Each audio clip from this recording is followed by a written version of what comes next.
तो अगर देखा जाए तो Venom let there be carnage एक शॉर्ट ऑफ ऑसम मूवी है, क्योंकि ये शुरू से लेकर एंड तक आपको इंगेज रखेगी, एक इंटरटेनमेंट देती रहेगी। चाहे वो इसके एक्शन सीक्वेंसेस हो, या फिर थोड़े जोक या कॉमेडी सीक्वेंसेस हो, या फिर क्लीटस कैसिडी की साइकोनेस हो। सारी चीज़ तो अच्छी अच्छी थी, पर आया इसमें सबसे जेन्युइन पार्ट, जो कि इसका था पोस्ट क्रेडिट सीन, जिसने लिटरली कैरेक्टर की दुनिया बदल के रख दी। डायलॉग नहीं मार रहा हूँ, सच में ये दुनिया बदल के रख दी। So hey guys, you are watching the comic trailer, जहाँ पे मैं आज आपको बताऊंगा लेट देयर बी कार्नेज के बारे में, उसकी एंडिंग के बारे में, और सबसे जेन्युइन सीन यानी कि पोस्ट क्रेडिट सीन के बारे में। तो बिना किसी तरह के स्टार्ट करते हैं।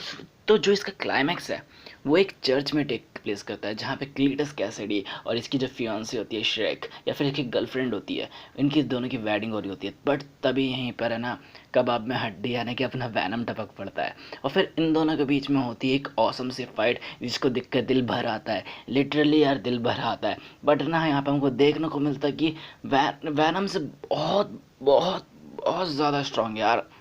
कार्नेज लिटरली बहुत ज़्यादा स्ट्रांग है, बट वैसे भी विलन को तो कभी जीतने नहीं देते, इसलिए वैनम हरा देता है।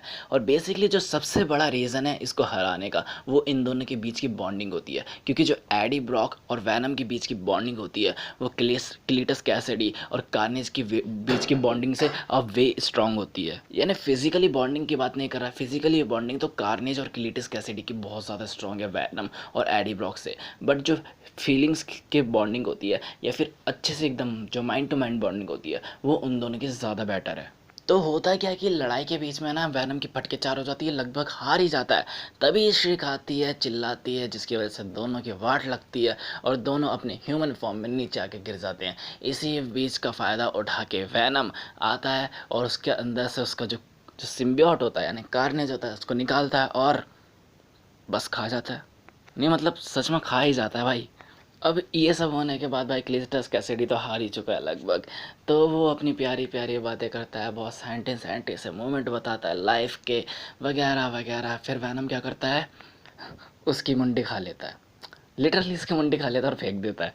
अब इन सब चीज़ों के बाद में आपके जो मन में एक क्वेश्चन वो अराइज हो सकता है कि क्या अब वैनम उसको कार्नेज को कंज्यूम करने के बाद और ज़्यादा स्ट्रांग बन चुका है?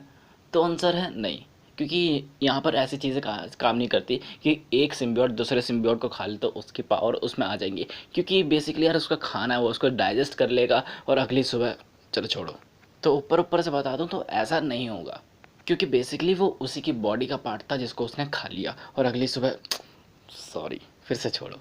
अब इस सब कांड वांड के बाद है ना, पूरी सैन फ्रांसिस्को की जो पुलिस होती है वो इन लोगों के पीछे पड़ जाती है, क्योंकि इन लोगों को लगता है कि ये सारा कांड है ना एडी ब्रॉक और वैनम ने करा है। और सिंस की वैनम और कार्नेज दोनों के दोनों एक एलियन सिम्बियोट थे, तो इनको किसी भी तरह इन लोगों को रोकना है। तो जो पूरी की पूरी पुलिस फोर्स होती है वो इन लोगों के पीछे पड़ जाती है। सो दे ये मूवीज़ के लास्ट में वहाँ पे पहुँच जाते हैं एक बीच पर, जहाँ पे बेसिकली ये सब बात पता चल रही है कि इन लोगों ने ना सैन फ्रांसिस्को छोड़ दिया है। बट नाउ एक इम्पॉर्टेंट पार्ट आता है मूवी का। तो जो यहाँ पे डिटेक्टिव होता है, जो यहाँ पे इन दोनों के लफड़ों के बीच में आया होता है, तो शारिक ने इसको चेन वेन में बांध कर एकदम हवा में उछाल दिया होता है, मतलब एक शटल कॉक की तरह, लिटरली उसी की तरह यार।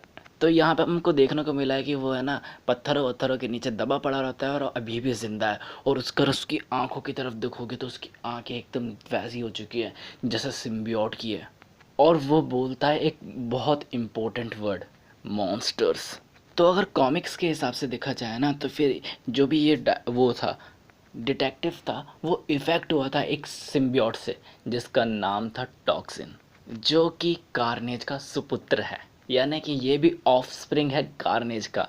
तो अगर देखा जाए तो मतलब जो वैनम का ऑफस्प्रिंग है वो है कार्नेज, और जो कार्नेज का ऑफस्प्रिंग है वो है टॉक्सिन। तो कॉमिक बुक के हिसाब से देखा जाए ना, तो कॉमिक बुक में है ना, जब ये टॉक्सिन पैदा होने वाला था यानी ऑफस्प्रिंग निकलने वाला था, तो कार्नेज को ये सारी चीज़ें पता चल गई थी। अब उसको ये सारी चीज़ें अच्छी नहीं लगती हैं, तो उसने सोचा था जैसे ही बाहर निकल जाएगा ना तो इसको ऑन द स्पॉट ख़त्म कर देंगे। तो वैनम ने सोचा नहीं भाई ऐसा नहीं होना चाहिए, तो वो उसको रोकने की कोशिश करता है और उसको बच्चा आता है। तो यहाँ पे आप सोच रहे होगे कि वैनम का मतलब पोतापना जाग गया। क्योंकि मतलब दादा है उसका तो पोते के लिए प्यार नहीं यार, वैनम इतना भी दूध का धुला नहीं है। उसका मानना था कि अगर वो उसको पालेगा, उसको है ना अपने जैसा बनाएगा, तो वो है ना कार्नेज के लिए एकदम बहुत ज़्यादा एक जेन्युइन हथियार बना पाएगा उसको, क्योंकि कार्नेज वाट लगा देता है अच्छे अच्छों की। बट यहाँ पे सीन कुछ है ना उल्टा हो जाता है कि वो उसको पालता तो है, बट बड़े होकर कार्नेज और टॉक्सिन इसकी वाट लगाते हैं। वाह। और अगर देखा जाए ना तो हर एक सिम्बियोट की जो नेक्स्ट जनरेशन होती है वो प्रीवियस जनरेशन से वे पावरफुल होती है, यानी कि बहुत ज़्यादा पावरफुल होती है। इसीलिए ना वैनम से बहुत ज़्यादा पावरफुल है कार्नेज, और इन दोनों से ही बहुत ज़्यादा मतलब बहुत ज़्यादा पावरफुल है टॉक्सिन। और अब अगर डिटेक्टिव की बात करें तो ये डिटेक्टिव यार कॉमिक्स में बहुत डिप्रेस्ड बंदा होता है, मतलब घर के लफड़े यार, ऑफिस के लफड़े वगैरह वगैरह, तो बहुत ज़्यादा डिप्रेस्ड बंदा होता है। बीवी बीवी से लड़ाई वड़ाई चलती है, तो एक एक बार गलती से ये इफ़ेक्ट हो जाता है टॉक्सिन से, और एज़ यूजल कि उसके पास एकदम एक्स्ट्रा ऑर्डिनरी जो पावर्स होती हैं वो आ जाती हैं। बट इसी के साथ साथ है ना उसके पास अनकंट्रोलेबल एंगर भी आता है, जिसकी वजह से वो बहुत ज़्यादा परेशान होता है। पहले तो बहुत ज़्यादा है ना रोकने की कोशिश करता है, फिर इसके बाद अपने सबसे फेवरेट सुपर हीरो से मिलता है, यानी कि स्पाइडरमैन से। तो स्पाइडरमैन उसको गाइड करता है अच्छे की तरफ, यानी कि उसको एकदम गाइड करता है एकदम ट्रुथ या फिर एकदम अच्छे की तरफ मान लो। तो इसीलिए जो टॉक्सिन का कैरेक्टर है ना, वो आप मान लो कि 60% है ना पॉजिटिव कैरेक्टर है। वो ज़्यादातर पॉजिटिव बंदों की साइड रहता है, माना कि दूध का धुला नहीं है, वो ज़्यादातर एंटी हीरो में आता है बट पॉजिटिव में, लाइक वैनम। तो वापस अपने मेन सीन पे आते हैं, यानी कि बीच वाले सीन पे। तो ये साफ साफ तो क्लियर हो चुका है ये लोग कि सैन फ्रांसिस्को छोड़ चुके हैं, और फिर ये अपने आप को एक बहुत इंपॉर्टेंट वर्ड से बुलाते हैं, लीथल प्रोटेक्टर। और कॉमिक बुक के हिसाब से देखा जाए ना तो ये कॉमिक बुक सीरीज़ है वैनम की, लीथल प्रोटेक्टर, और यही पहली कॉमिक है वैनम की जिसमें उसको विलन नहीं दिखाया, उसको एंटी हीरो दिखाया है। यानी कि जो वैनम 1 की पूरी स्टोरी है ना वो इसी कॉमिक बुक सीरीज़ पर है, द लीथल प्रोटेक्टर। और अब आता है पूरी मूवी का सबसे सबसे सबसे ज़्यादा इम्पोर्टेंट सीन, यानी कि पोस्ट क्रेडिट सीन। अब पोस्ट क्रेडिट सीन में दोनों के दोनों बंदे ना आराम से बैठकर चिल मार रहे होते हैं, लिटरली चिल ही मार रहे होते हैं। अब ये दोनों है ना लेट लेट के बातें बातें कर रहे होते हैं। इसमें ना एडी उससे बोलता है, भाई कुछ तो गड़बड़ है, तू है ना कुछ ज़रूरी बात है, तो मुझे सारी बातें नहीं बता रहा है। तो वैनम उसको बोलता है कि यार उसके ब्रेन में लिटरली बिलियंस ऑफ ईयर की यादें हैं, पूरी की पूरी हिस्ट्री हैं, जो कि कनेक्टेड हैं through a hive mind. Hive mind बहुत इंपॉर्टेंट वर्ड है, आप आगे याद रखना। और अगर इसने इसको कुछ भी बताया ना इसके बारे में, छोटी सी भी चीज़ बता दी, मतलब फ्रैक्शन पार्ट भी बता दिया ना, तो फिर ये पागल सा हो जाएगा एडी। बट फिर भी थोड़ा बहुत लिटरली एक दो पीसेस बता देता है, आई मीन शेयर कर देता। और यहाँ पे जब हाइप की बात हुई ना तो पूरा का पूरा रेफरेंस दिया गया हमें नल को, द गॉड ऑफ सिम्बियोट। तो कॉमिक बुक के हिसाब से देखा जाए ना तो फिर है ना ये जो गॉड ऑफ सिम्बियोट्स है यानी कि नल है, इसको एक प्लैनेट के अंदर ट्रैप करके रखा है, जिसके आसपास है ना कि सारे के सारे मतलब वैनम है, मतलब वैनम नहीं मतलब सिम्बियोट्स हैं जितने भी हैं, और इन सब का ब्रेन कनेक्टेड है थ्रू द हाइव माइंड, और इसी में राज करता है द सिम्बियोट का किंग, यानी कि द नल, या कि एक तरह से फंसा भी हुआ है वो यहीं पर। और ये है ना इतना ज़्यादा पावरफुल है ना, मतलब अभी तक जितने भी कैरेक्टर तुमने देखे हैं इन सबसे ज़्यादा पावरफुल है, सच में सबसे ज़्यादा पावरफुल है, क्योंकि हर चीज़ से पहले था ये, डार्कनेस से मतलब लाइटनिंग से पहले था, डार्कनेस पे रूल करा करता था, और फिर सेलेस्टियल्स ने इसको उंगली करी। और ये सारी चीज़ें ना मैंने ना एक बहुत जेन्युइन कॉमिक सीरीज़ यानी कार्नेज की सबसे ज़्यादा जेन्युइन सीरीज़ एब्सोल्यूट कार्नेज में कर रखी है, जिसकी लिंक डिस्क्रिप्शन में और ऊपर आई बटन पे दोनों पे मिल जाएगी, तो वहाँ पे देखो आराम से।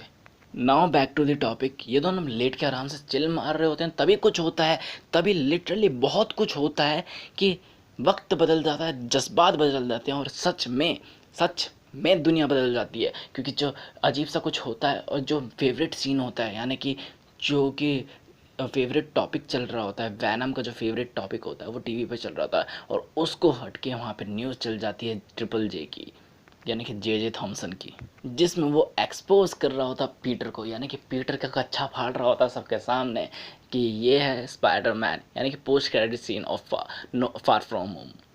और वैनम को ये पूरा का पूरा पता शक हो जाता है कि ये बुरा बंदा है। यानी कि अब वैनम की फ़ाइट इसलिए होगी क्योंकि वैनम और एडी समझते हैं कि ये बुरा बंदा है।